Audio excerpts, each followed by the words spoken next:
This time we're going to have a look at a reverse bay park.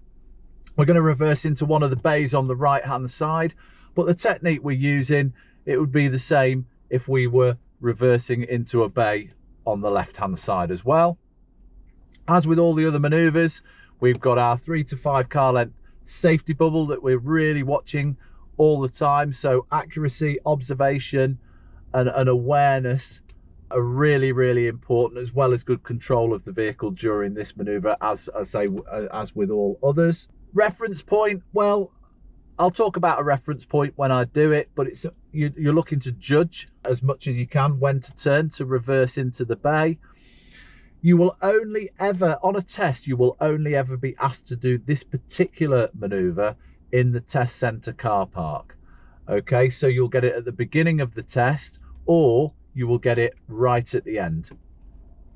So I'm going to position my vehicle at least the width of a car away from the end of the bays that I'm reversing into on the right hand side. I want plenty of room, at minimum of 1 metre, but I like, you know, up to a width of a car if you can. And that way, if there are parked vehicles either side of the bay that you're reversing into, then you're not going to have any trouble reversing round into them, because we're starting far enough away from the end of the bays. All of our turning will be done outside of the bay and you will end up driving straight in the end. If you start too close, using this technique, you will still end up in the bay that we intend to get into, but you'll end up crossing the bay next door. And of course, that's no good if you've got vehicles parked in them. Okay, so into reverse. Let's have a good look round. And I'm looking at all the way over the right shoulder, because I'm going to turn to the right in a moment. Let's make sure that there's nobody around. Now the next line along, if I line that up here with the door handle, I know that I can go full lock to the right. So I'm going to look over that shoulder, make sure it's safe to do that. Full lock to the right with the car moving very slowly, and that's going to take me in 2 bays up. So there'll be 2 full bays between the line that I use as my reference to turn and the bay I end up in. I'm continually looking round. At this point, over your right shoulder, it can look a bit of an optical illusion looking out the window here on the right. Makes you think you're not going to get in, but you're coming around really quite nicely. And I can see in the mirror here and this side, I'm coming around nicely into the bay. Now I'm becoming straight now with the bay, so I need to unwind. So I went full lock to the right, so that's 1 1/4 revolutions of this wheel for this car.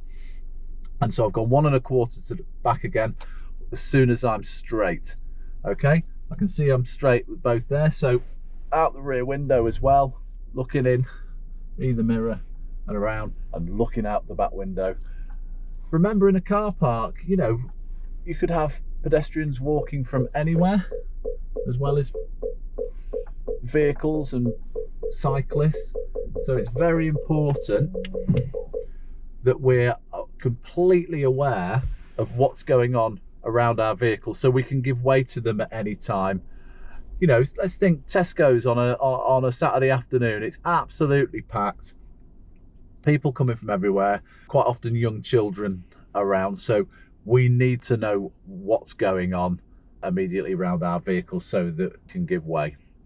Now, I reversed back and I used a reference point. So for different vehicles, your reference point for turning may well be slightly different, but it will be somewhere between your shoulder and the steering wheel. And you might need to make some adjustments there, but I've used one of the lines of one of the bays here. And as I say, there are 2 full bays between the line I use as my reference point and the bay I actually end up in. So you can choose the bay that you're going to go into, drive past it, pick your reference point for your line, and then you reverse back. The advantage of using a reference point like this is that once you've got it and you're used to it, even if you're slightly out, it's easy to adjust. But also, as you're coming round at full lock, you've got plenty of time to be looking around the vehicle and being very aware of what's going on, which of course is a huge advantage.